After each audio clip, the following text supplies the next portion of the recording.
बिस्मिल्लाहिर्रहमानिर्रहीम। मैं गुलाम मोहम्मद अदर बात कर रहा हूँ और आप हमारा यूट्यूब चैनल देख रहे हैं नई राहें। तमाम दोस्तों से इल्तमास है कि हमारा चैनल सब्सक्राइब कर दें।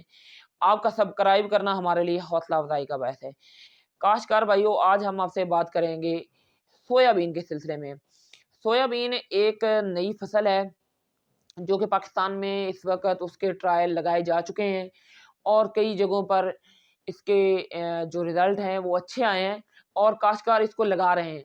तो इसके बारे में हम बात करेंगे कि ये कैसी फसल है, ये कौन-सी ज़मीन पर लगाई जा सकती है, इसके ऊपर कौन खाद प्लान क्या है, इसके ऊपर कौन से कीड़े वगैरह हमलावर होते हैं, इसको काटना कैसे होता है, इसको लगाना कैसे होता है और इस चीज़ के बारे में बात करेंगे कि इस फसल की एवरेज कितनी आती है, ये कौन-सी ज़मीन पर काश्त हो सकती है।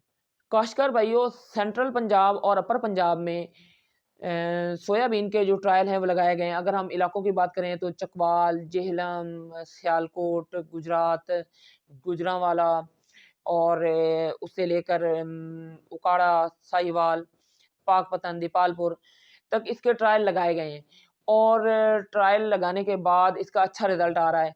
ये सोयाबीन क्योंकि ये एक तेलदार अजनास होती है, ये जो भी हम फ़ीड बनाते हैं, चाहे वो पोल्ट्री की फ़ीड हो या चाहे जानवरों की फ़ीड हो, उसके में इसका काफ़ी सारा इस्तेमाल होता है। पाकिस्तान को ये सोयाबीन बाहर से मँगवानी पड़ती है। हमारा ज़र मुबादला ठीक-ठाक इसके ऊपर खर्च हो जाता है। इसलिए हमारे लोगों ने कोशिश की है, हमारी गवर्नमेंट ने भी कोशिश की है कि इसकी मुकामी सतह पर इसकी काश्त की जाए। हाँ, जनूबी पंजाब में इसके जो ट्रायल हैं वो भी लगाए गए हैं, लेकिन जनूबी पंजाब में एक तो ये चीज़ है कि मौसम थोड़ा-सा गर्म हो जाता है, टेम्परेचर ज़्यादा हो जाता है, तो जिसकी वजह से इस फसल के ऊपर असर पड़ता है।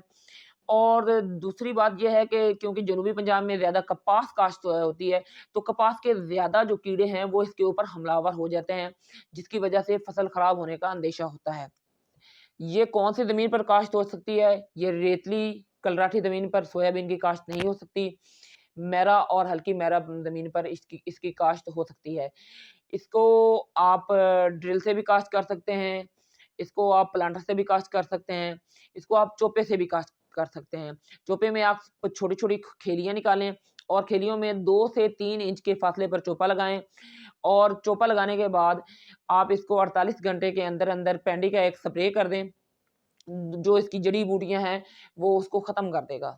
इसमें आप 20 किलोग्राम फ़ी एकड़ बीज डाल सकते हैं और 20 किलोग्राम की जो एवरेज है वो आप 1 एकड़ में बीज आपने मुकम्मल करना होता है और अगर आप चोपे से भी लगवाएँ तो आपने 20 किलोग्राम बीज जो है वो इस्तेमाल करना है ताकि आपके पौधों की तादाद पूरी हो। जब ज़मीन तैयार करनी है, उसमें आपने डीएपी खाद 1 बोरी फ़ी एकड़ और पोटाश 1 बोरी फ़ी एकड़ आपने ज़मीन की तैयारी में डाल देनी है। उसके बाद आपने 15 से 20 दिन बाद इसको पानी लगाना है। पहले पानी पर आप इसको आधी बोरी यूरिया डाल सकते हैं। दूसरा जो पानी है, वो भी आपने 15 से 20 दिन बाद लगाना है। पहले पानी से 15-20 दिन बाद लगाना है, उसके ऊपर भी आप आधी बोरी यूरिया इस्तेमाल कर सकते हैं। ये एक फलियों वाली फसल होती है, ये अपनी जड़ से जो है वो नाइट्रोजन लेती है, तो ये ज़मीन को भी आपकी ज़मीन के लिए भी ये फसल बहुत अच्छी है, ये ज़मीन को तैयार करती है।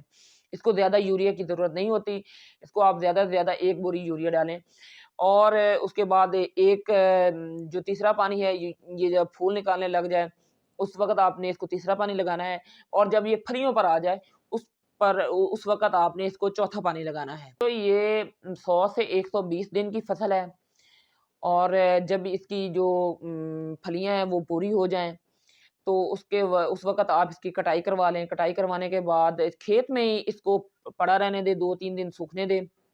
जब ये मुकम्मल तौर पर सूख जाए, तो इसको आप थ्रेशर से निकलवा सकते हैं। इसकी जो एवरेज आती है वो 20 मन से लेकर 35 मन फ़ी एकड़ तक आती है। सर भाइयों, क्योंकि ये एक नई फसल है, इसलिए आप ज़्यादा जगह पर ना लगाएँ। आप इसका एक 4 कनाल का, 2 कनाल का या 1 एकड़ का ज़्यादा से ज़्यादा प्लॉट लगाएँ, ताकि जब आपको ये मुकम्मल तरीके से इसको काश्त करना आ जाए, तो उसके बाद इसको आप ज़्यादा रकबे पर काश्त करें। इसको आप जब आप मुकम्मल तौर पे एक्सपर्ट हो जाएँ, उसके बाद इसको आप ज़्यादा रकबे पर काश्त करें। पहले आप थोड़े रकबे पर लगाकर इसका ट्रायल कर लें कि ये फसल आपको आपके साथ क्या सलूक करती है। ये 2 दफ़ा काश्त हो सकती है साल में, इसका एक बहरिया का सीज़न होता है, एक इसका खिज़ां का सीज़न होता है। ये फरवरी में काश्त हो जाती है, जो फरवरी वाली काश्त होती है इसके ऊपर कीड़ों का हमला कम होता है और जो इसकी अगस्त वाली काश्त होती है उसके ऊपर कीड़ों का हमला भी ज़्यादा होता है। अगर इसके ऊपर ज़्यादातर लश्करी सुंडी है वो इसके ऊपर ज़्यादा हमला करती है और सफ़ेद मक्खी हमला करती है। सफ़ेद मक्खी का अगर आप हमला देखें तो फ्लूनिका में जो ज़हर है वो इसके ऊपर आप करें। अगर लश्करी सुंडी देखें तो आप ल्यूफेनोरान और उसके साथ एमामेक्टिन का स्प्रे कर सकते हैं। वो आपके लिए फ़ायदेमंद होगा, वो आपकी फसल को कंट्रोल करेगा। अल्लाह ताला आपका हामी और नासिर हो। बहुत शुक्रिया।